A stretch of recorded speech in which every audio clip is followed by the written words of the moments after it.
Chicos, buenas noches. Yo soy Joseph Ramos, soy director de tecnología del DCC UNI y esta vez nos encontramos con la última charla de este evento que hemos venido realizando para poder mejorar en habilidades técnicas a los miembros de la comunidad.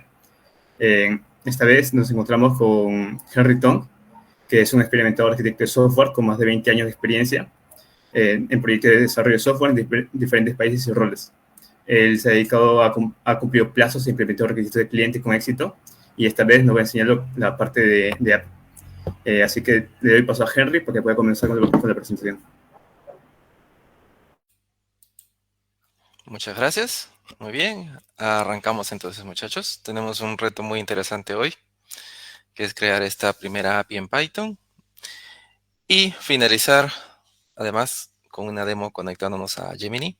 Y ahora les explico qué es todo eso. Entonces, voy a compartir la PPT para empezar a presentar las diapositivas. Recuerden que la PPT también ha sido compartida por las redes para que puedan descargarla si desean y seguir en sus computadoras la pantalla si desean, ¿no? Tener control sobre las pantallas. Entonces, comparto aquí mi pantalla para que veamos la presentación.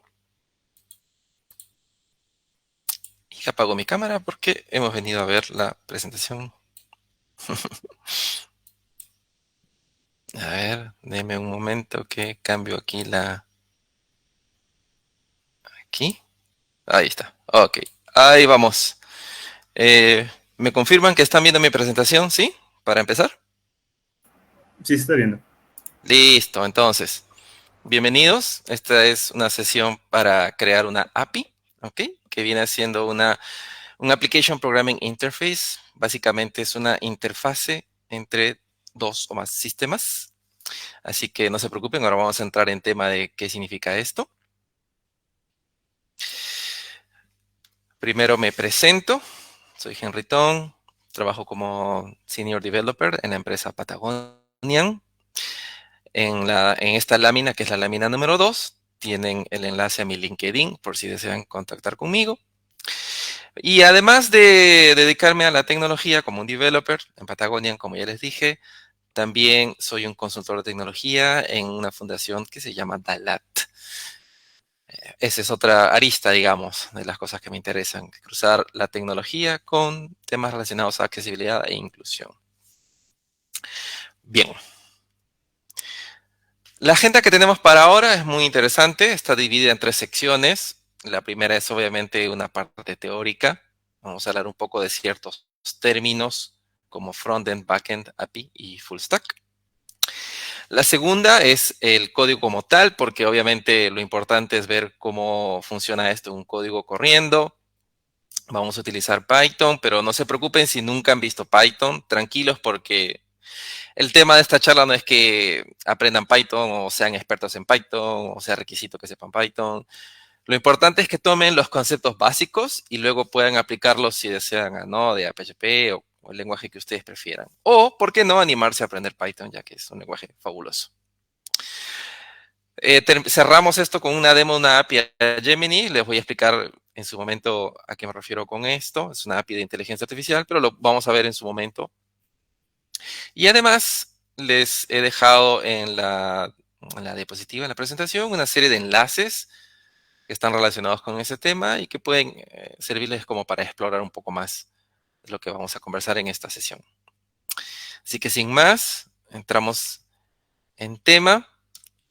Estoy en la lámina número 5 y lo primero que quiero describirles es una arquitectura básica de una aplicación para poder encajar en esto que es una API. Entonces, primero partamos de una arquitectura básica, de una aplicación típica, de una aplicación web, le pueden llamar si quieren, en donde por un lado tenemos los clientes, que pueden ser, como ven en la figura, web, desktop o mobile, a los que vamos a denominar como el grupo frontend, y por eso existe el término de frontend developer, es decir, el programador que se dedica a hacer aplicaciones de ese tipo.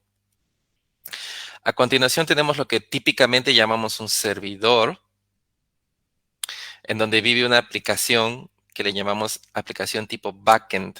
La diferencia es front viene del término inglés de que está al frente o que da la cara, y back viene del término de que está detrás, ¿no? Como quien dice detrás de cámaras o detrás de la cara principal.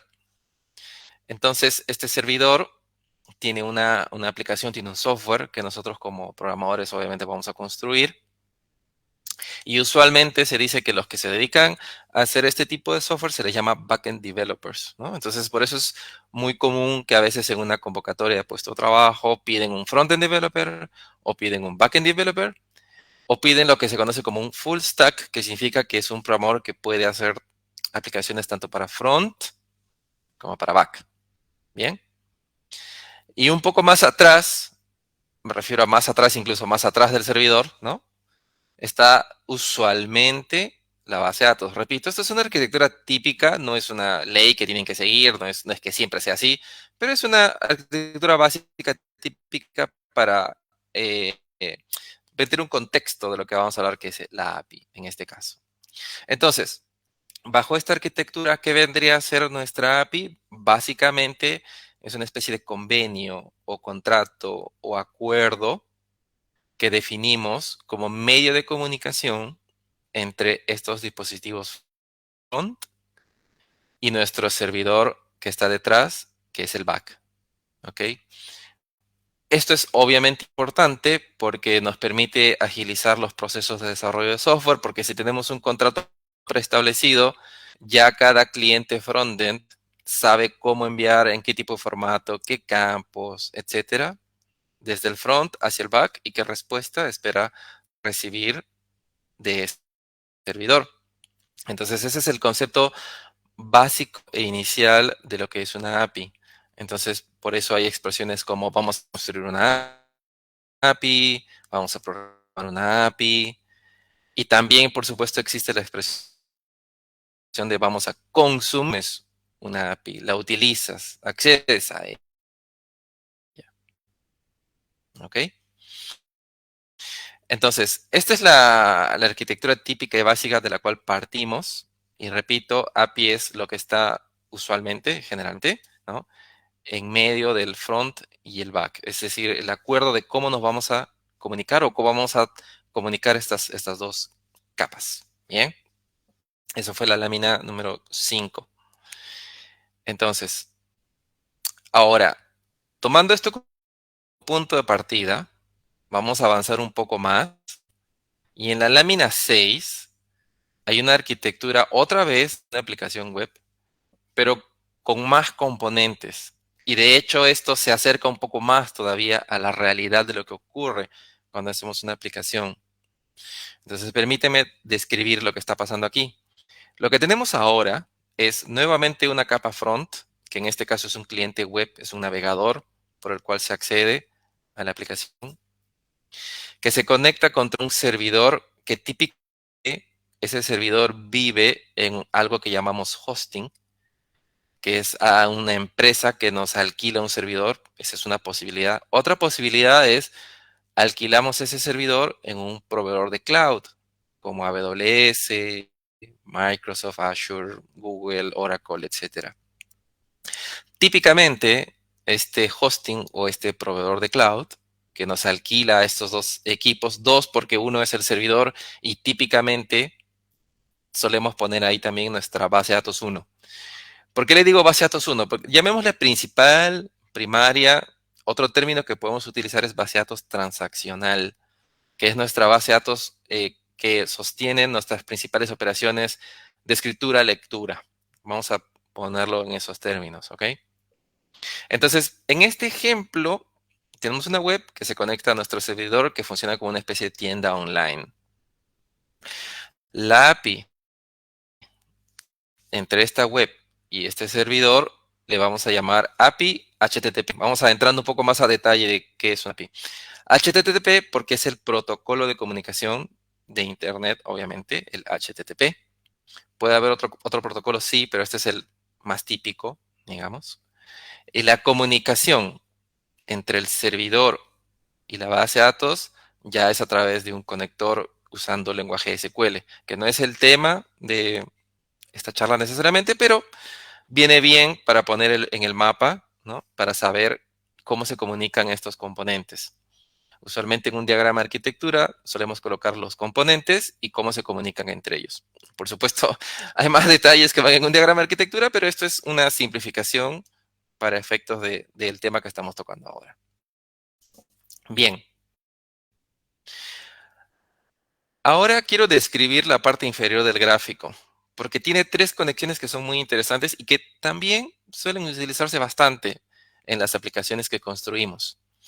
Si bien es cierto, hace un momento les dije que una API es la comunicación entre el front y el back, nuestro servidor back, nuestro servidor server, como quieran llamarlo, a su vez también puede consumir otros servicios que pueden estar en otra nube, en otro servidor, en otro proveedor, etcétera. Y aquí en el gráfico les he puesto tres que son muy clásicos, se usan bastante. Por supuesto hay muchos más, pero son muy típicos que veo en la industria. El primero es la conexión a una API de un sistema que se llama Stripe. No importa ahora qué es el nombre Stripe, porque al final es una marca, es una empresa, eso puede variar. Lo importante es que ese sistema es una pasarela de pagos. Entonces, para el ejemplo que estamos viendo ahora, que es una tienda online que vende productos en línea, imagínense lo que quieran, Mercado Libre, etcétera, la tienda que ustedes prefieran. Entonces, en algún momento hay que procesar el pago si el usuario está comprando algo en nuestra tienda online. Entonces, típicamente para eso utilizamos una API de terceros y Stripe es bastante famosa por eso, ¿no? Entonces, en lugar de nosotros hacer los cálculos de los pagos, impuestos, etcétera, y ese tipo de operaciones, podemos tomar la información de nuestro cliente y enviársela a el sistema Stripe, que es una, repito, pasarela de pagos, que también puede haber sido Visa, puede haber sido Mastercard, etcétera, etcétera. Hay varias pasarelas de pago. Pero lo importante para efectos de la sesión en la que estamos ahora es que para yo comunicarme con este servicio, utilizo la API de Stripe, que por supuesto tiene su propia documentación, etcétera. Entonces, si cumplo con el protocolo y el estándar que me dice la API de Stripe, voy a poder comunicarme con ese servicio. Por supuesto, también tengo que pagar el acceso, porque estos accesos típicamente no son gratuitos, ¿ok? Hay que pagar un usuario y un acceso y ahí recién vamos a poder enviar nuestra información. Entonces, dos cosas importantes a resaltar es nuestra API, la que construimos nosotros, a su vez puede consumir otras APIs. A veces incluso solemos decir que nuestra API o nuestro servidor es un orquestador de otras APIs, ¿no? Y también otra cosa importante es que tienen que saber de esto es que no es necesario que ustedes programen todo, ¿no? Eso es algo también que es importante que quiero transmitirles. Hay muchos servicios y muchas APIs en Internet que podemos utilizar. Para seguir con el ejemplo del gráfico, la segunda API que está aquí es una línea que sale de nuestro servidor y se va hacia los servidores de Google, en donde podemos acceder, por ejemplo, al servicio Gemini, que es un servicio de inteligencia artificial, o podemos acceder a los servidores de OpenAI, que es la empresa que controla ChatGPT, por ejemplo, para acceder a servicios de inteligencia artificial, qué sé yo, digamos, servicios de IA generativa para generar texto, que es lo que vamos a hacer en el demo ahora, o de análisis de texto, resumen de texto, etcétera, y muchos otros servicios que se pueden hacer con inteligencia artificial. El tercer ejemplo que aparece en este gráfico es una conexión a otra base de datos. Y pongo este ejemplo a propósito para que vean que una base de datos no siempre solo se usa SQL para acceder a esa base de datos. Hay otras bases de datos a las que podemos acceder a través de una API. Un ejemplo clásico es el servicio de Mongo, que es una empresa, no me acuerdo cómo se llama la empresa, porque Mongo creo que es el producto, pero la empresa no recuerdo el nombre, perdón ahora. Lo importante es que esa base de datos podría, por ejemplo, ser una base de datos analítica. Es decir, que almacenan gran cantidad de información de datos ahí para hacer análisis o reportes estadísticos, etcétera. El punto es que son tres ejemplos, porque hay muchos más, repito, de APIs a los que ustedes pueden conectarse. Y esto es importante también porque así ustedes le dan más valor a las aplicaciones que ustedes construyen, ¿no? Nosotros típicamente como programadores claro, podemos construir una web, podemos construir un servidor que expone sus servicios a través de una API, etcétera, etcétera, etcétera. Pero los invito a pensar no solo como programadores, ¿no? Los invito a pensar como creadores de soluciones, ¿no? O creadores de servicios, ¿no? Es un poco un cambio en la mentalidad, pero les recomiendo que traten de verlo así para que ustedes se conviertan en proveedores de soluciones, ¿no? Porque al final tienen que entender que una empresa o un cliente los va a contratar no exactamente porque son programadores, sino porque les brindan una solución ustedes hacia ellos, ¿ok? Bien, entonces voy a continuar con las láminas, ¿ok? La API tiene diferentes tipos. Aquí les dejo en esta lámina número 7, los 4 principales. Pueden haber otros. Entonces, empezando desde arriba, el tipo más utilizado, y de hecho es el que vamos a hacer la demo ahora, es el tipo JSON, ¿ok? Que significa que intercambia información entre el front y el back en este formato JSON. Solo voy a mencionar los otros 3, no lo vamos a usar en esta sesión porque nos demoraríamos mucho, pero para que sepan que existe uno que se llama gRPC, que se utiliza principalmente cuando quieren transmitir información mucho más rápido, porque es como que a un nivel un poco más bajo, más binario, entonces tiene mayor performance. GraphQL, perdón, es otro tipo de API, muy utilizado cuando ustedes necesitan que, por ejemplo, el cliente decida un poco qué estructura va a ser la que se va a compartir, ¿no? Normalmente en una API, el servidor decide cómo se comparte y el cliente solamente consume, pero GraphQL invierte un poco la figura, ¿no? El cliente puede decir, quiero esta información, pero además quiero esto, pero además quiero esto, y constantemente está pidiendo, ¿no? Un ejemplo típico que se suele eh, decir para GraphQL y entender este tipo de cosas son las de redes sociales. Por ejemplo, en Twitter, uno puede pedir un listado de tweets al servidor, pero luego el cliente dice, quiero los tweets, pero además quiero los retweets de cada tweet. Entonces, se dan cuenta que el cliente es el que está decidiendo y pidiendo. Okay. Solamente para tenerlo como ejemplo. SOAP es otro tipo de API, es el último que está en esta lista, y utiliza archivos XML para intercambio de información. Es más usado generalmente en bancos, en gobiernos o empresas muy grandes. Y como ya comprenderán, es un poco más detallado en los mensajes por la propia naturaleza de los tipos de archivos XML. Tiene varias capas de seguridad, etcétera. Es muy, muy, muy utilizado en empresas grandes y bancos, sobre todo. Ahora, esto habla del formato de la data, ¿no? De cómo se intercambia la data. Y normalmente, si es que no se dice nada, se asume que el protocolo de comunicación, es decir, cómo se va a transferir la data, una cosa es cómo está compuesta la data y otra cosa es cómo se transfiere. Entonces, para efectos de la transferencia, se utiliza siempre el protocolo HTTP si es que no se dice lo contrario, ¿no? Porque es lo más común hoy en día y lo que es utilizado. Entonces, esa fue la lámina 7 con los tipos comunes de API. Ahora avanzo a la lámina número 8. Y cuando hablamos de APIs, no se preocupen, creo que esta es la última lámina de teoría y ya entramos a código. Cuando hablamos de APIs, hay un término muy importante que se utiliza, que se llama REST. Y quiero en esta lámina explicarles de qué trata eso. Ahora lo vamos a ver en los ejemplos, no se preocupen, pero primero quiero que entiendan la teoría de dónde viene. Y es que cuando construimos una API, como les vuelvo a repetir, es un contrato, es un convenio entre dos partes. Te tienen que ponerse de acuerdo. Entonces, una guía para ponerse de acuerdo justamente se llama REST. ¿Ok? De hecho, algunas APIs, en algunas documentaciones, ustedes van a encontrar que le llaman API RESTful o API REST, ¿no? Así directamente prácticamente lo asocian como si fuera una sola palabra, ¿no? Pero en realidad es una API bajo la guía de diseño tipo REST, ¿no? O sea, pero obviamente nadie lo dice tan largo, ¿no? En muchas webs y documentaciones van a encontrar directamente, así haces tu API REST, ¿no? Directamente. Porque ya asumen que vas a usar las guías REST, ¿no? Porque es probablemente una de las guías más utilizadas y es la que obviamente les conviene a ustedes aprender, ¿no?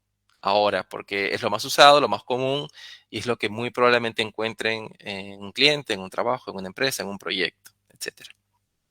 Entonces, ¿qué significa la guía REST?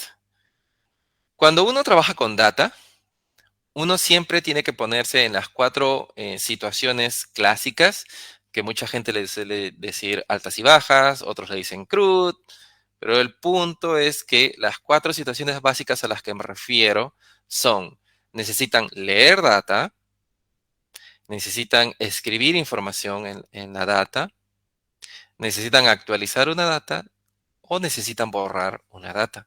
Entonces, la guía REST lo que dice es esas cuatro operaciones las vamos a llamar cuatro verbos. Entonces, el verbo get en inglés significa leer, es obviamente para leer la información. Post, en inglés es como enviar, es para escribir información.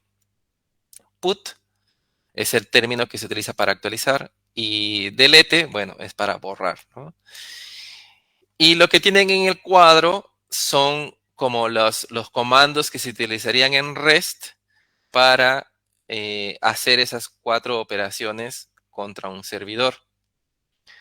Esto significa que son las operaciones que típicamente haría un front o una aplicación que está en el lado del front y que son verbos que enviaría típicamente hacia un servidor para hacer estas cuatro operaciones con la data. ¿Ok? Dos cosas importantes a tener en cuenta es que ustedes, si están del lado del servidor, o sea, si son backend developers, si son programadores que construyen esta API, obviamente les conviene seguir este tipo de estándares de diseño. Si están ustedes programando del lado del front y van a consumir una API, vayan un poco mentalizándose que es muy probable que utilicen estos verbos, ¿no? Cuando quieran leer van a hacer get, cuando quieran escribir van a hacer post, cuando quieran actualizar van a hacer put. Ah, bueno, acá me parece que la lámina tiene un error, sí, me acabo de dar cuenta, ¿no? Debería ser HTTP put y HTTP delete. Bueno, luego lo actualizamos. Pero básicamente entiendan que esto es como un estándar, es como una recomendación. Y algo importante que está mencionado aquí en la lámina es que esto no es una regla fija, ¿ok? Porque pueden utilizar otra nomenclatura, pero esta es la recomendable y obviamente la que espero que utilicen como punto de partida y luego obviamente aprendan variantes o algunos cambios, etcétera, etcétera, etcétera. Van a notar también que la información que se comparte en estos verbos, la data como tal viene en formato JSON, que como ya sabrán es información dividida entre llaves, ¿no? Y los campos separados por comillas. Entonces, esta es la parte teórica, si no me equivoco ya viene la parte, claro, ya viene la parte del código. En la PPT está el enlace al código que voy a mostrar ahora, por si ustedes quieren descargar ese código y también ir revisándolo mientras les voy comentando de qué va. Este enlace está en la lámina número 10, es el enlace al GitHub, donde pueden descargar el código que les voy a mostrar a continuación. Entonces, vamos bien, entonces me parece, vamos al código, ¿ok? Tengo aquí abierto, es un solo repositorio, ¿ok? Un solo folder con todo el código de un proyecto Python que tiene varias APIs, que les voy a hacer la demostración ahora de cómo va. Bien. Voy a empezar por el archivo que se llama main.py. Repito, si no saben Python, tranquilos, que la idea es que entiendan los conceptos iniciales básicos. Y no me voy a poner al detalle exacto de qué cosa es cada línea de Python, pero sí los puntos principales para que entiendan el concepto y puedan aplicarlo o implementarlo también en cualquier otro lenguaje. ¿Okay? Pero igual, repito, los invito a aprender Python, que es muy fácil para este tipo de cosas, y aprender y usar. Y fantástico. Entonces, repito, descargado el código fuente, estoy abriendo el archivo main.py, en donde lo que podemos observar es que tenemos en la línea 1, estoy importando la librería Flask. El lenguaje de programación que estoy usando es Python y el framework que estoy utilizando para construir mi API se llama Flask. Este punto es importante porque ustedes, dependiendo del lenguaje de programación que utilicen, tienen obviamente una opción variada de frameworks que pueden utilizar. En el caso de Python, les recomiendo Flask. Por ejemplo, si usan JavaScript y les gusta Node, les recomendaría Express. de repente lo han escuchado. Si usan PHP, por ejemplo, pueden utilizar Slim, es un framework para hacer pequeñas APIs o web frameworks, ¿no? De este tipo. Si usan Java, pueden utilizar Spring Boot o Quarkus, etcétera, etcétera, ¿no? O sea, porque estoy tratando de que no piensen que esto es simplemente una charla de Python, ¿no? Sino que aprovechen al máximo los conceptos, ¿no? Y que puedan reutilizarlos en otros lenguajes o plataformas. Entonces, lo importante de este código es que en la línea 6 estoy declarando una ruta y esa ruta es un simple slash nada más. ¿Ok? ¿Qué significa? Que esta API va a escuchar en esa ruta, que es slash, y va a ejecutar lo que está en la línea 7, que es una función. No importa cómo se llama, en este caso se llama root, pero puede haberse llamado cualquier cosa. Lo importante es que esta función devuelve la data que está en la línea 8, que simplemente es un mensaje que está ahí en duro en el código, que dice todo está bien en el lado del servidor.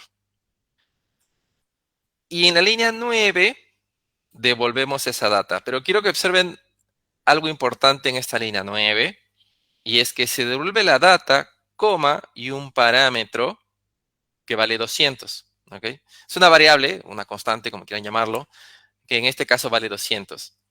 ¿Y por qué vale 200? Porque en la comunicación del protocolo HTTP hay códigos estándares en donde el 200 significa que todo está bien.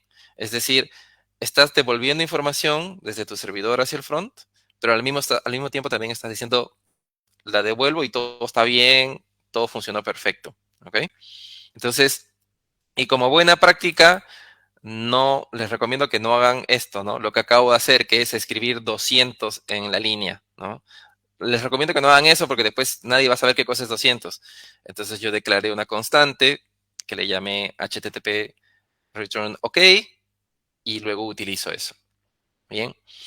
Ahora, en la línea 11 hacia abajo hay un pedazo de código que lo que está diciendo es, encendamos este servidor en modo debug, que les recomiendo que es para que empiecen a aprender porque muestra más detalle de errores si algo pasa. En la línea 13 dice una dirección que dice 0.0.0.0. Simplemente es la convención que tiene Flask para decir, esta API va a escuchar peticiones de cualquier IP. ¿Ok? Es decir, puede ser invocada desde cualquier cliente, no importa de dónde, si está o no está en la red en donde estoy yo. ¿Ok?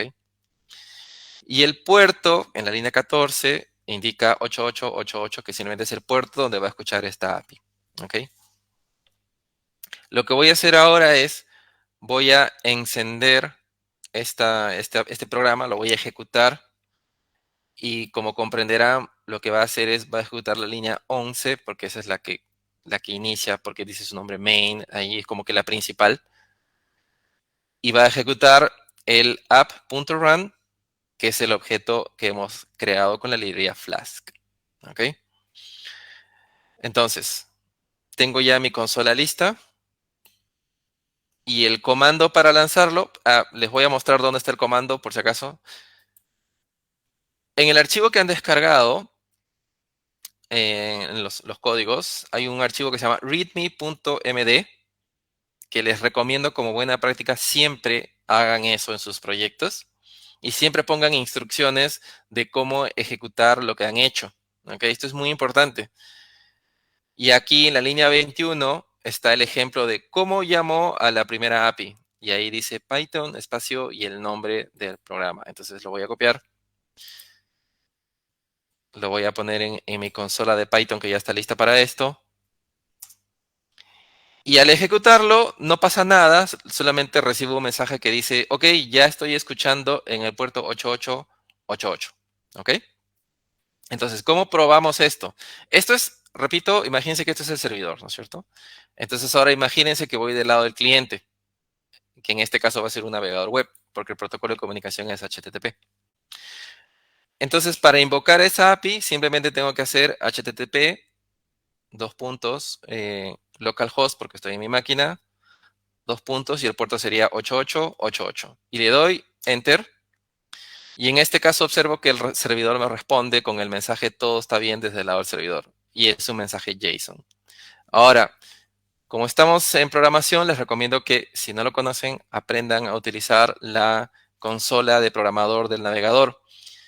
Yo la activo utilizando Control-Shift-I, pero hay varias formas de activarlo. ¿Ok? Si no la conocen, se las presento. Aquí está.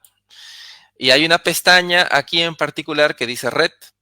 Bueno, yo tengo mi máquina en inglés y por eso dice Network. Pero miren, observen lo que voy a hacer. Voy a otra vez relanzar esta petición HTTP. Y esta vez se generó una línea en la pantalla, en la sección de la consola del desarrollador, en donde pueden ver al detalle el análisis de este requerimiento. Es un request, requerimiento, a esta ruta. Fue un get, ¿se acuerdan que les mencioné de los verbos? ¿No? O sea, estoy pidiendo información. Y el status code, o sea, lo que me respondió el servidor fue 200, y acá está en color verde y dice OK. Y quiero que noten un detalle más, un poco más abajo, dice el tipo de contenido es JSON. Entonces, con esto estamos cumpliendo lo que les comenté hace un momento. El servidor escucha en un puerto, escucha HTTP, la forma de comunicación es API, REST, protocolo HTTP, el contenido está en formato JSON y devuelve un código estándar HTTP, que en este caso es 200. ¿Ok? Entonces, esto es como un hola mundo, ¿no? Pero versión API. Bien, esto es desde un navegador. Pero ahora quiero mostrarles una herramienta que pueden ustedes instalar en su Visual Studio Code, y de hecho es lo que vamos a usar ahora en la sesión. No vamos a usar el navegador, porque tienen ustedes también que aprender a hacer este tipo de comunicaciones y pruebas de una manera un poco más rápida, y lo pueden hacer desde el Visual Studio Code. La extensión se llama Umachao. Disculpen, no me acuerdo el nombre exacto porque es un nombre medio curioso. No se preocupen que el enlace también está en la diapositiva para que puedan descargar esta extensión de Visual Studio Code. Lo que nos permite esta extensión es tener archivos .http como el que estoy mostrando en este momento en mi pantalla, que está en la carpeta xtest, archivo main.http. Y este archivo, si lo escriben con este formato, dice get espacio, el nombre de la ruta, que es la que puse hace un momento, http localhost 8888, bueno, protocolo HTTP, el contenido de tipo JSON, y aquí viene la magia. Voy a hacer clic en el mensaje que dice send request, que está encima de este mensaje, y lo que he logrado es Visual Studio Code se convierte en una herramienta de testeo de APIs. ¿Okay? Esto es muy importante porque en las empresas este tipo de herramientas son muy utilizadas. Esta es una herramienta muy básica, pero hay muchas más de otro tipo que se suelen utilizar. Y al darle clic, lo que ocurre es que Visual Studio Code hizo el requerimiento, es decir, se comportó como un cliente que está en el front e invocó a nuestro servidor, y a mi lado derecho imprime la respuesta. Otra vez, protocolo HTTP, estoy leyendo la respuesta, código 200 que significa OK, el tipo de contenido application JSON, y abajo está el mensaje en formato JSON, ¿no? Que ya les mencioné, llaves, el campo, y a continuación 2 puntos, la información de ese campo. Bien. Entonces, si han seguido hasta acá y han entendido estos conceptos básicos, lo que viene ya es súper sencillo. Es súper sencillo porque simplemente lo que viene a continuación es vamos a aplicar los mismos conceptos, pero en el archivo main2.py. ¿Ok? Estoy abriendo el archivo main2.py. Básicamente es lo mismo, pero esta vez esta API ya es una API completa. De hecho, pueden utilizarla si quieren como molde para construir sus propias APIs, porque esta API, este programa ya tiene los 4 verbos, el get, el post, el delete, el put, como les voy a mostrar ahora a continuación. ¿Ok? Entonces, empiezo por la línea 8 del archivo main2.py, en donde tienen una simulación de base de datos. ¿Ok? Imaginen que esta es una base de datos para los efectos ahora demostrativos de lo que vamos a hacer. Y este datos es simplemente un arreglo que tiene dos productos. Cada producto tiene un ID, un nombre y un precio. Son tres campos, nada más. Entonces, primero una simple ruta get, en donde al darle slash me devuelve lo que ya vimos hace un momento. Me dice, todo está bien. Ahora ustedes dirán, ¿y esta ruta por qué está acá, no? ¿Por qué no la borro si fue demostración simplemente? Esta es una buena práctica que yo les recomiendo. Siempre dejen esto, porque cuando ustedes pasan esto a una nube o a un hosting, siempre ustedes van a luego decir, ok, ¿cómo pruebo que está realmente instalado? Ah, puedo invocar a simplemente la dirección slash y por lo menos me va a decir hola, ¿no? Entonces, esa es una recomendación que yo les doy. Pasa siempre. Ok. Entonces sigo bajando y en la línea 18 tengo un get, o sea, es un pedir, verbo pedir, slash, productos. Y eso lo único que hace es una función que devuelve datos. ¿Y qué era datos? Datos es simplemente el listado de productos, es un arreglo de productos. Repito, simulen que es una base de datos, ¿no? Para los efectos prácticos ahora de esta demo. Y esta es la API que devuelve el get de los productos. Bien, sigo bajando. En la línea 22 hay un get productos barra un parámetro. ¿Ok? ¿Por qué lo pongo así? Nuevamente por las guías REST que me dicen que si yo tengo una entidad que es productos y puedo obtener una lista de productos haciendo un get slash productos, ahora puedo hacer un get slash productos slash, por ejemplo, 3, que es el ID del producto que quiero, y me debe devolver solamente la información de ese producto. Bien, lo que sigue a continuación es un código bastante tonto, por cierto. No hagan esto en un sistema de producción o real. Simplemente estamos barriendo el arreglo y buscando aquel código cuyo ID sea igual al que vino en el parámetro de pedido. ¿Ok? Y si son iguales, esta es una condición de if en la línea 25, devuelve ese dato en particular. Repito, tranquilos si nunca han visto Python o si no conocen este tipo de lógica, pero es simplemente un barrer la lista hasta encontrar el ID que nos han pedido y devolver ese elemento que nos han pedido. Nada más. ¿Ok? Y devolvemos el dato con el código 200. Hay algo que quiero que noten aquí, es que si en caso luego de ese barrido no se encontró ese producto, devolvemos un dato vacío que es llave llave en la línea 27 y el código de no encontrado que es 404. Y repito, esto está en la tabla de estándares de códigos HTTP, no es que yo lo inventé, ¿no? O sea, siempre es bueno seguir estos estándares, ¿ok? Porque así todos los programadores sabemos, ah, devolviste un 404, ah, es que no encontró la data, ah, bien, listo, ¿no? Entonces son estándares que obviamente les recomiendo seguir. Lo demás también sigue siendo eh, aplicando los mismos estándares de REST, ¿ok? En este caso, la diferencia, es decir, en la línea 30 que estoy ahora mostrándoles, la función sigue siendo slash productos, ¿ok? Pero el verbo ahora se llama post y va a recibir una data en formato JSON. Y por eso en el Python, en esta función en particular, tiene un request.getJSON en la línea 32, que significa dame la data que vino en el request, que está en formato JSON, y eso finalmente termino agregándolo en mi listado. ¿Ok? Ese es el post. Sigo a la línea 35 y viene un delete. Y ya lo demás es bastante sencillo, como verán. El delete es un verbo delete slash productos slash y un número, que obviamente es el ID del producto que quiero borrar. Y este código que viene a continuación, lo único que hace es simplemente barrer el listado de productos y cuando encuentra el ID que le mandé de parámetro, hace un pop que simplemente es el comando para borrar un elemento de un arreglo, nada más, por teoría de programación, nada más. ¿Ok? Obviamente, cuando ustedes utilizan una base de datos real con SQL y todo lo demás, obviamente aplican instrucciones SQL, obviamente. Este es un ejemplo muy simple para efectos demostrativos, como les dije, ¿no? En la línea 46, ¿ok? Hacemos un put, es decir, una actualización.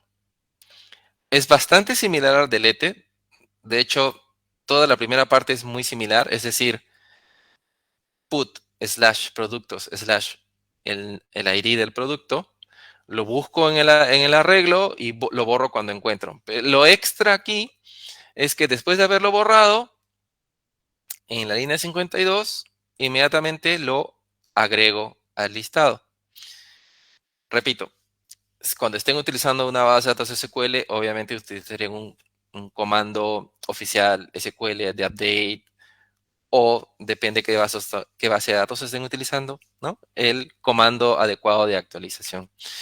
Para este efecto solamente demostrativo, simplemente borro el elemento y lo reemplazo por el que vino en la petición.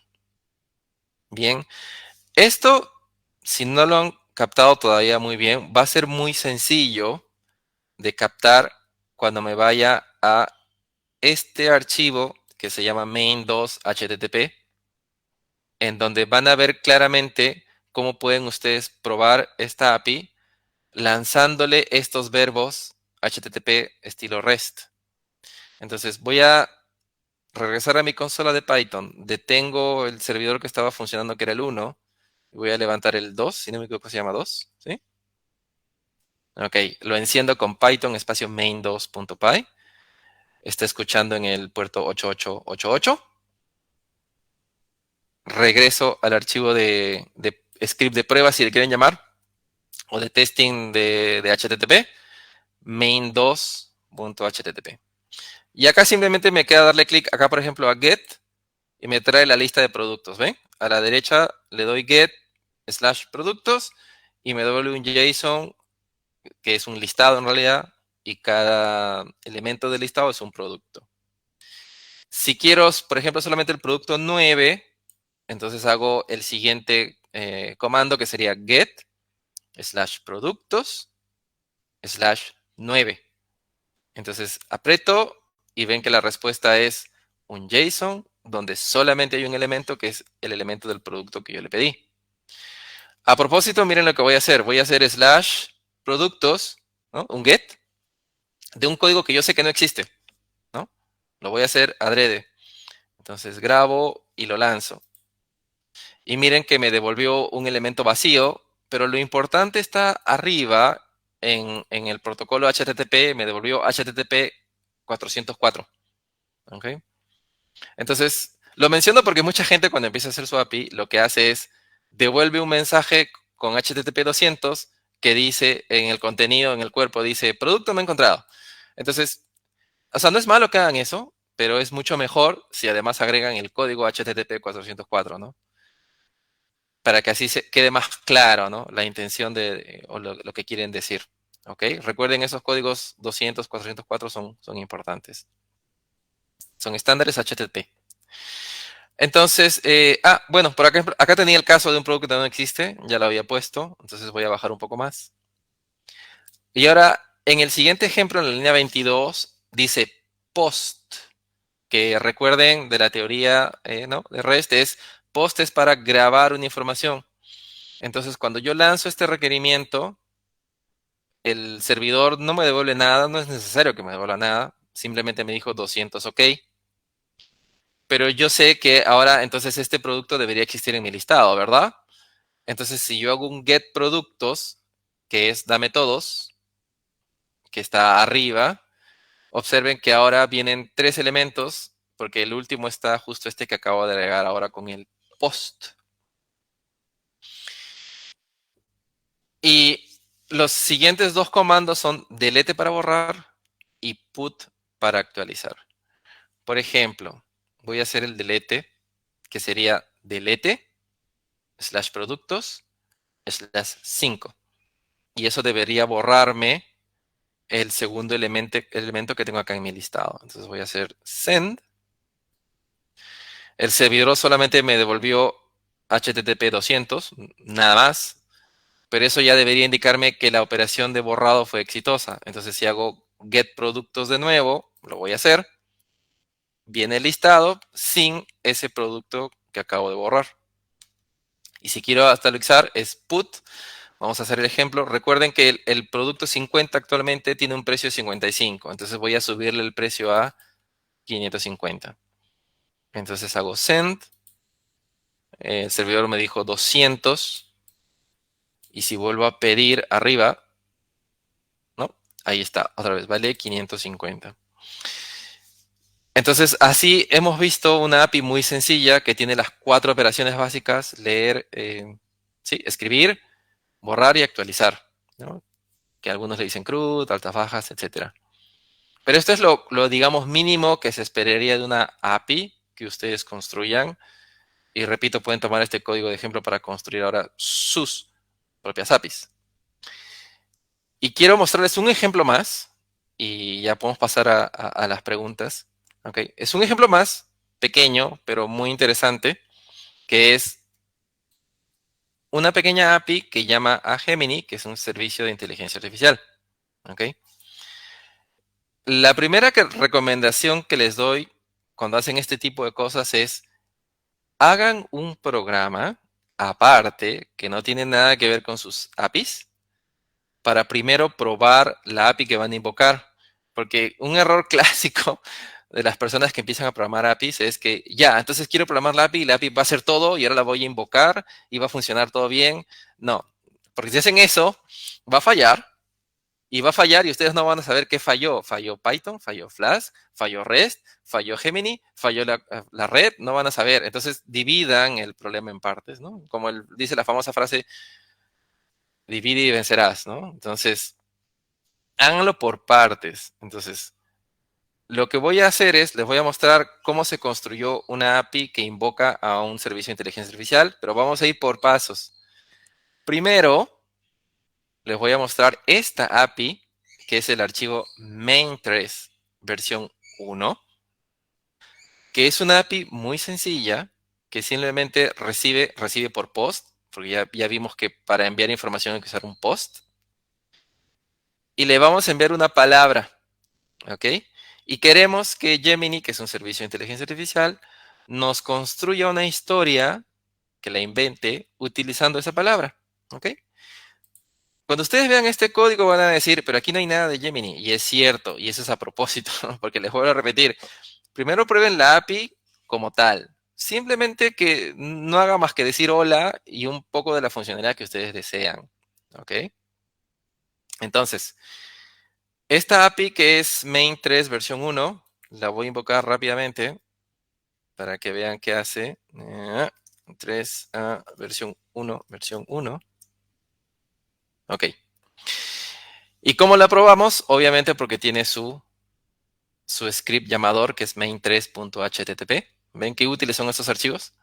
Entonces mando un request con la palabra cohete y lo único que me responde es, había una vez un cohete. Ahí Gemini no participó en nada. Además nos da un valor de ejemplo. ¿Y eso para qué sirve? Este valor de ejemplo es una variable que está acá, que lee esta variable de una variable de entorno. ¿Qué significa eso? Que lo lee de un archivo env. Tal vez nunca los han visto, tranquilos, ahora les explico. A veces, cuando uno programa, necesita guardar cierta información en un lugar que no está en el código. Por ejemplo, el valor de una variable. ¿Ok? Esa variable está acá. Esto que dice soy un valor es lo que mostré hace un momento. ¿Y por qué no está en el código Python? Es porque ese es un valor sensible o secreto, etcétera. ¿Ok? Entonces no tiene que estar dentro del código Python. Hay muchas formas de hacer esto y una de las más comunes es crear un archivo .env. Ahora, pero observen un detalle. Este archivo no se llama env, se llama env.example. ¿Por qué? Porque el archivo env, el real, está acá y no le voy a dar clic. ¿Por qué no le voy a dar clic? Porque no quiero que lo vean. Y ese archivo solo está en mi disco duro. Porque tiene un valor secreto, que es la llave de Gemini que te da cuando tú accedes a su servicio para que lo puedas consumir. ¿Ok? Esa llave es la que Gemini les da para poder utilizar el servicio. ¿Ok? Les muestro el ejemplo, sí, pero no les muestro el archivo real. Entonces ustedes dirán ahora, ok, si el valor de la llave está ahí, ¿cómo es que se lee dentro del código? utilizando esta librería de Python que se llama loadenv. Pero repito, aquí la idea no es que se enfoquen o se centren en solamente Python. Así como existe una librería para Python, existe otra para Node, para Java, para C Sharp, etcétera, etcétera, el lenguaje que ustedes estén utilizando. Entonces, esta librería se encarga de leer ese valor de ese archivo y finalmente lo pinta en la pantalla. Entonces, ¿por qué hicimos todo esto? Para probar que tienen una API funcionando, que lee de un archivo env, que todo anda bien. Y ahora, ¿cuál es el siguiente paso? Ok, ver que Gemini funcione. Para eso tenemos otro programa, que es este, que se llama test-gemini.py, que tiene otra vez el proceso de lectura de la llave, pero esta vez lee el Gemini API Key, que es el código secreto. Y todo este código, tranquilos, que es el código que viene de ejemplo en la documentación de Gemini. Tranquilos, no necesitan conocerlo en este momento a profundidad. Lo importante es la parte final, que vamos a invocar a Gemini, que es una IA, a su modelo Gemini versión 1, la versión Pro, y que le vamos a enviar este mensaje que está acá, que también le dicen prompt o tiene otros nombres, pero este es el mensaje que le vamos a pedir a la IA. Le vamos a decir, dime una historia basado en la palabra piña. En este caso, obviamente es un ejemplo, ¿no? Está separado de la API y lo único que tengo que hacer es ejecutar este ejemplo. Nada más. Y vamos a ver si me responde. Ahí está. Lo ejecuté, un simple test gemini.py, y me respondió una historia. Mientras exploraban, me dio una historia que incluye la palabra piña. Entonces, repito, hagan esto, por favor, porque siempre pasa que cuando construyen una API todos quieren hacer todo al mismo tiempo, ¿no? Entonces, háganlo por separado, por favor. Ahora sí, me voy al programa main3 versión 2.py, que tiene todo lo que les he mostrado hace un momento, pero está todo junto. Es una API que lee el API key de un archivo env e invoca al servicio de Gemini. Es decir, es una API que invoca a otra API, la API de Google Gemini. Recibe por post una palabra y la incluye, si se dan cuenta aquí, en el prompt o el mensaje que le enviamos a la inteligencia artificial. Porque esta vez palabra es una variable que va a depender de lo que le mandemos en el requerimiento post que le vamos a dar. Y el retorno de nuestra API simplemente es el resultado, nada más. ¿Ok? Entonces ahora voy a ejecutar esta API, que sería lo mismo, pero le pongo un 2 acá. Ok. Y me voy a cuál llamador, al mismo que usé hace un momento. Obviamente les conviene usar el mismo para hacer la misma prueba. Y esta vez, obviamente, le cambio la palabra para que vean que ha cambiado, ¿no? ¿Qué le podemos poner? A ver, manzana. Bueno, no es muy creativo, pero ahí está. Entonces, voy a invocar a la API un post, que en este caso se llama slash mini historia. Y aquí está el resultado. Esto invocó a Gemini y me generó una historia a través de la IA generativa. Y en algún lugar por aquí debe decir manzana. Sí, acá está. Entonces cuenta una historia de alguien que se llamaba Emily y va, aparece por un bosque y consigue unas manzanas. Bueno, ahí está. ¿Ok? Entonces, eso es un ejemplo de una API que puede invocar a Gemini y obviamente también pueden usar de ejemplo para hacer sus propios experimentos con IA generativa o con Google Gemini.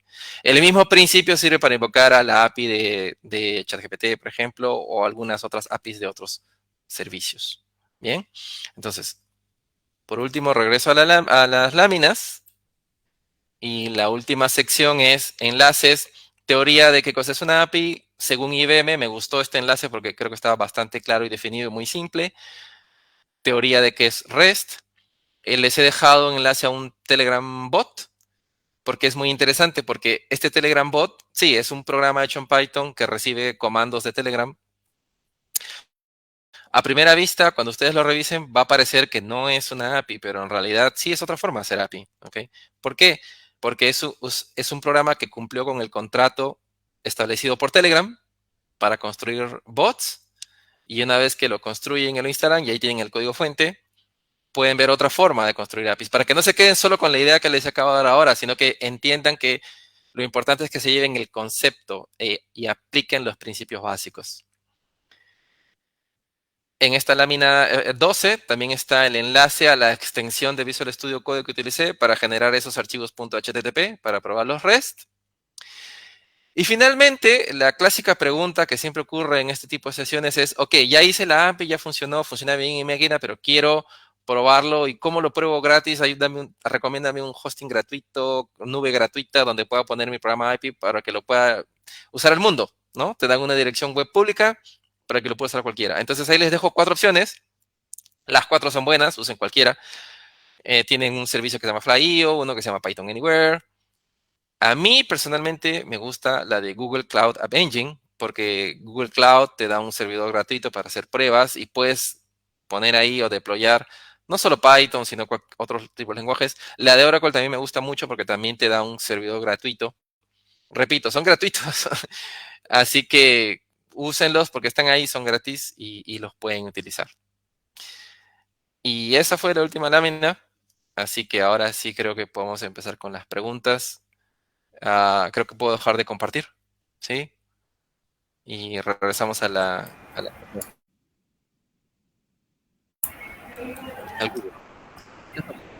Sí, Harry, muy interesante, la verdad, lo que está explicado sobre los APIs. Bueno, yo recuerdo que hubo un tiempo que tuve que hacer un programa y justo necesitaba esta parte de este conocimiento.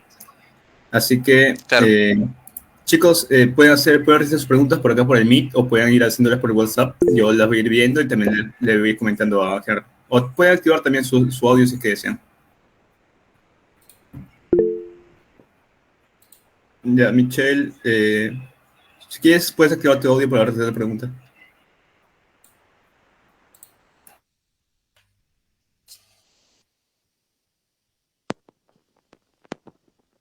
Hola, Michelle. La cámara y no el micrófono, disculpa. Buenas noches, ¿qué tal? Me pregunto si esta sección quedará grabada en algún sitio, porque lamentablemente no pude entrar a tiempo, pero es súper valioso lo que estuvieron compartiendo y enseñando aquí. Sí, claro, eso va a quedar grabado, va a estar en la página de Facebook del DCC. Y es que alguien tiene alguna duda, puede ir ponerlas por el chat, el WhatsApp o por el Meet. Y bueno, por mientras yo voy haciendo mis dudas, porque yo también tengo dudas sobre la parte de API. Y me preguntaba Ok. si puedes dar una recomendación de, o sea, cómo documentar la API. Porque Sí, bueno, tenía una API, pero quería pasarse a mis compañeros, pero necesitaba una documentación para saber qué cosa hace tal cosa. sí. Eso también es un problema típico al momento de construir una API. Y el estándar que les recomiendo se llama OpenAPI. Déjame ver si te encuentro el enlace así muy rápido. OpenAPI. Ok. Es una especificación. La voy a poner aquí en el chat de la charla. Se llama OpenAPIs. Ok. Esa es la especificación. Ok. Ahí está como que la teoría. Pero, ok, pero ¿cómo se usa? Bien. Cuando ustedes eligen un framework para construir sus aplicaciones, por ejemplo, yo elegí Flask, no sé, de Python. Asegúrense que dentro de las características del framework que elijan, tenga soporte para OpenAPI. Entonces, eso ya les garantiza que ustedes a medida que van construyendo su API, pueden agregar ciertas etiquetas que al mismo tiempo sirven de documentación. ¿Y esto para qué sirve? Para que cuando ya terminen de programar, sea el framework el que les genere esta documentación. Entonces, les va a servir muchísimo.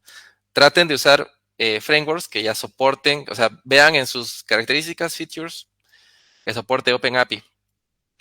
También le llaman Swagger, ¿ok? Así como acabo de poner en el chat.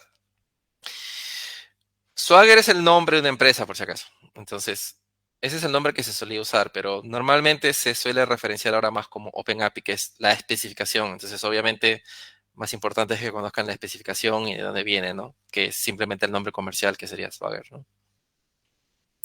Ya, muchas gracias. Acá hay una pregunta de José Carlos que pregunta, ¿cómo protejo una API a nivel de código? Ok, hay muchas formas. La más clásica es utilizando un estándar que se llama JWT. Y de hecho, déjame dejarte la página para la especificación, o sea, de dónde nace y todo eso. Aquí está. porque es bueno que tengan el origen. Ahí está, el origen. La página es jwt.io. Incluso esa página tiene una sección que dice librerías, que les recomiendo revisar, porque ahí te va recomendando incluso qué librería usar según qué lenguaje de programación estás utilizando. La idea básica es el intercambio de información entre un cliente y un back va acompañado de un valor, de un código que le decimos token. ¿Ok? Entonces, tu servidor, cuando recibe la data, si detecta que ese token está como parte del mensaje, digamos que el cliente es válido. Pero yo te voy a decir una cosa adicional, ¿ok? Esto está bien para empezar, pero a largo plazo no sé si es lo más recomendable, porque hay muchas formas de proteger una API. Esta es la, digamos, la principal, ¿no? Pero por supuesto, también depende un poco del presupuesto, pero hay productos que se suele llamar API Manager. Lo voy a poner en la consola por si acaso. Si se puede, si hay el presupuesto, por si acaso, ¿no? Obvio, ¿no? Es recomendable poner un API Manager delante de tu API, ¿no? ¿Qué significa eso?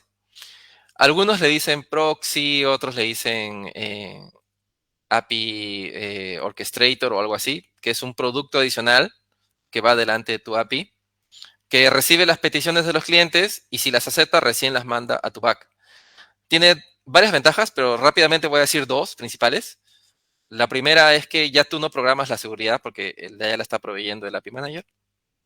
Y la segunda es que el API Manager valida 1000 cosas más, ¿no? Por ejemplo, un ataque de negación de servicio cuando alguien a propósito, obviamente malintencionado, te manda 1 millón de requerimientos, imagínate, ¿no? Entonces satura tu servidor. Entonces, no te recomiendo que programes ese escenario, ¿no?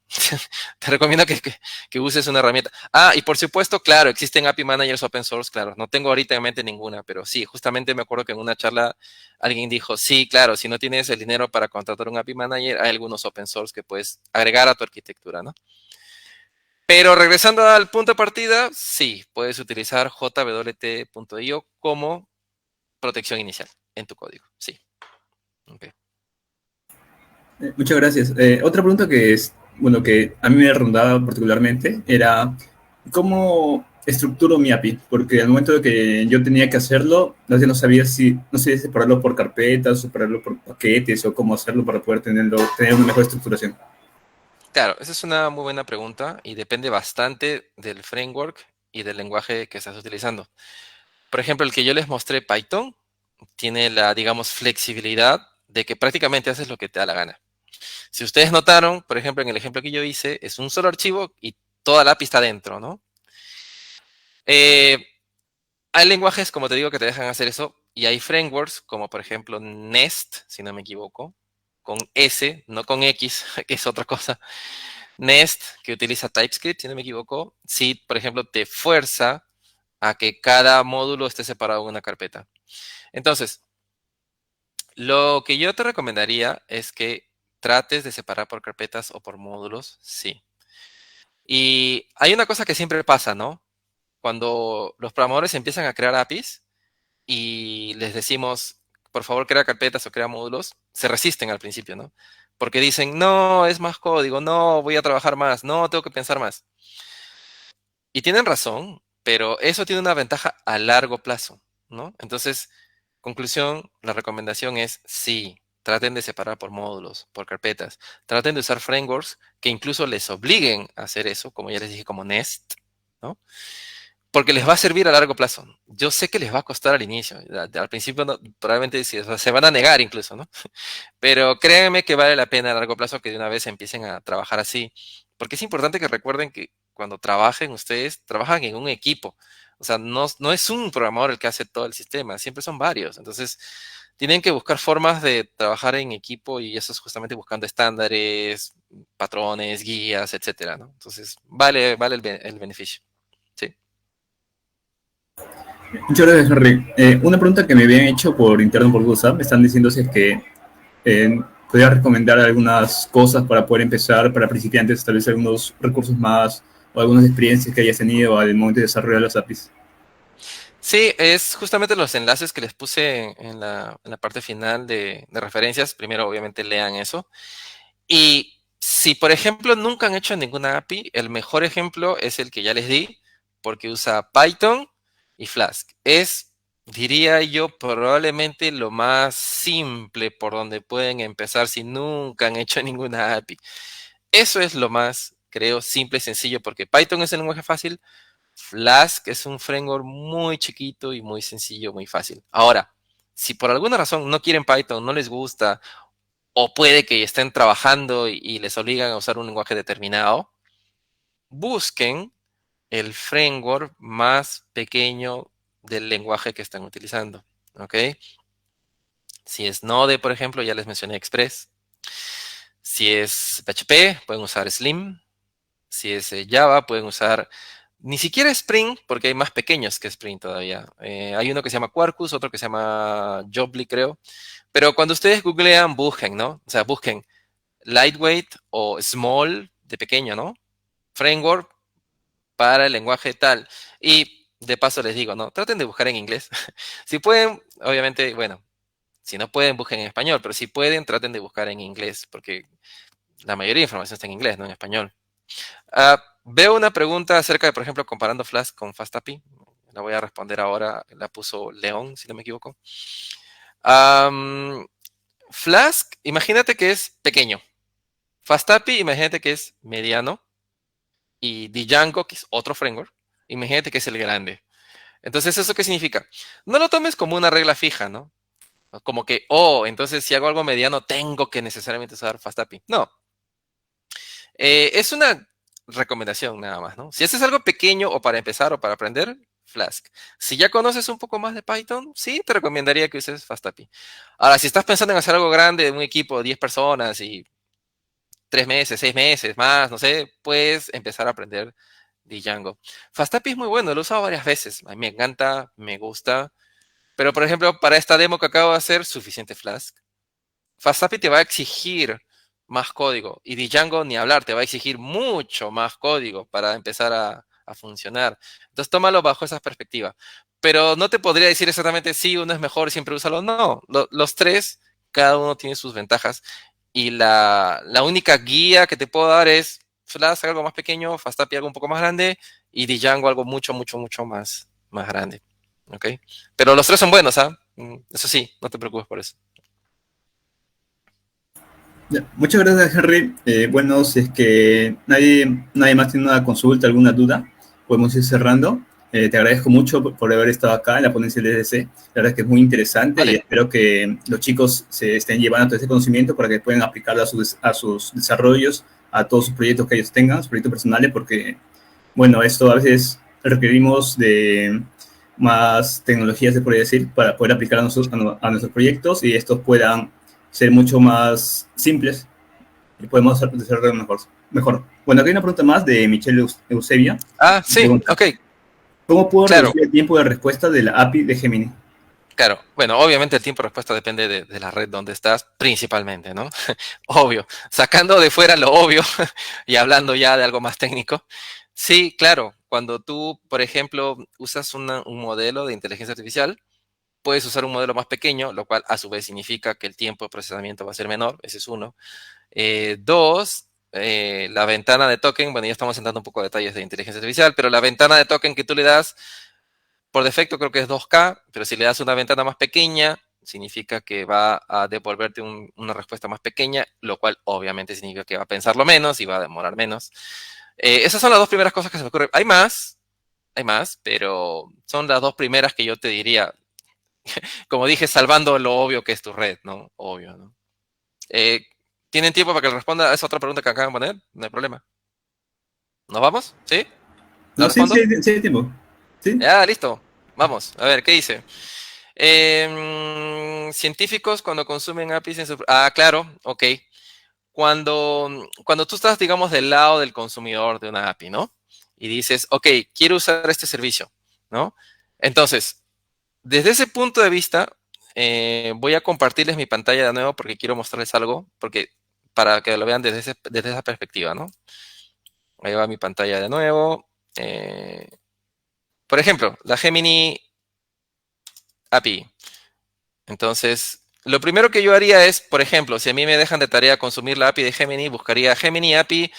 Se suele poner la palabra SDK porque significa que eso te indica ya que existe un software o librería predeterminada para Gemini.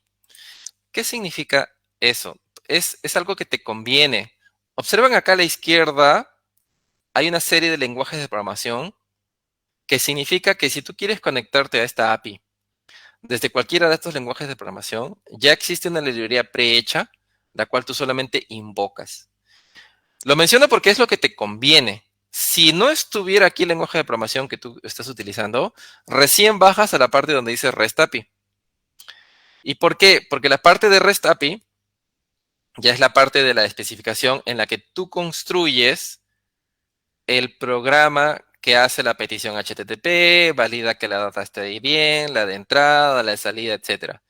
¿Y cuál es la diferencia con las otras librerías? Es que seguramente las otras librerías ya te tienen todo eso armado y tú solamente haces un API.ejecuta o API.invoca.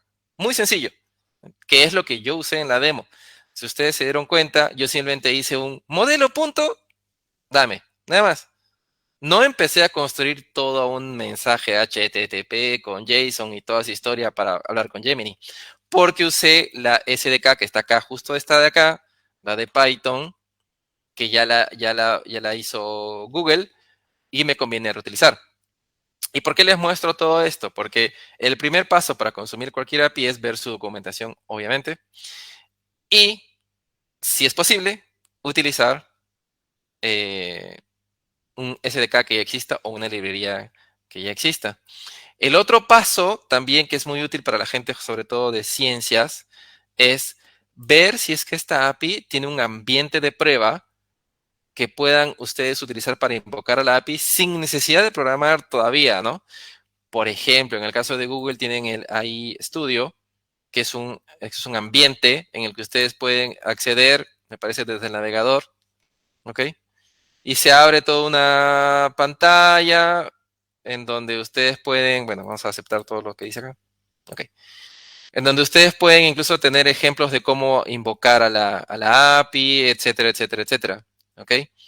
Pueden utilizar esto antes de siquiera empezar a programar en Python o en cualquier otro lenguaje, ¿no? Incluso esto tiene una herramienta que dice getCode que te genera el código de ejemplo de lo que estás haciendo. Si no tienes una herramienta como esta, no te olvides que también existe el famoso Google Colab. Sobre todo si eres científico, te conviene conocer la herramienta Google Colab, que es una herramienta en donde puedes poner pedazos de código Python en la pantalla. Por ejemplo, acá viene un ejemplo. A ver, vamos a ver. Ejemplo enviando CSV. Bueno, no sé. Entonces, le he dado clic a un ejemplo simplemente, ¿ok? Entonces, aquí ponen código Python directamente en esta pantalla y pueden ir ejecutándolo paso a paso. Por ejemplo, esto, le doy clic a esta, bueno, sí, ejecutar. Y bueno, ejecutó esto, ¿no? Hello World, esto que está acá. O creo que lo está pensando todavía. Entonces, especialmente para gente que está más enfocada en la ciencia, tanto en el configurar su Visual Studio Code y todo eso, les conviene bastante conocer este tipo de herramientas. Ahí ejecutó esto, miren. Y lo ejecutó. Bueno, esos son los consejos que se me ocurren ahora, ¿no? Así rápidamente, ¿no? Por supuesto hay muchos más, pero... y por supuesto, obviamente el gran consejo de siempre es aprendan Python. Si estás en ciencia, te conviene muchísimo aprender Python porque mucha gente de ciencia utiliza Python. Entonces hay un montón de conocimiento que puedes reutilizar, conocer, aprender, intercambiar con otros científicos, etcétera, etcétera, etcétera, etcétera. Así que Python es tu lenguaje. ¿Ok? Muchas gracias, Henry. Bueno, en vista que no hay más preguntas, bueno, agradecerte por tu tiempo, por esta charla tan interesante que hemos tenido. Como mencionaba, espero que los chicos hayan llevado un conocimiento que puedan aplicarlos a sus proyectos personales o tal vez en su trabajo donde estén laborando. Claro. No sé si hay algo más que decir. Nada, que un gusto y espero que se hayan divertido como yo. Y acá estamos para cualquier cosa. Muchas gracias, Henry. Bueno, damos por finalizada esta ponencia y también la ponencia que hubo por parte de DCC. Aunque se termina si no que fueron 3. No se preocupen porque después va a haber más ponencias sobre otras cosas que ya se irán viendo y se irán publicando por la página de Facebook. Así que no se olviden de seguirnos, no se olviden de darle gracias a Henry. Y bueno, eso sería todo. Hasta luego, muchachos. Hasta luego.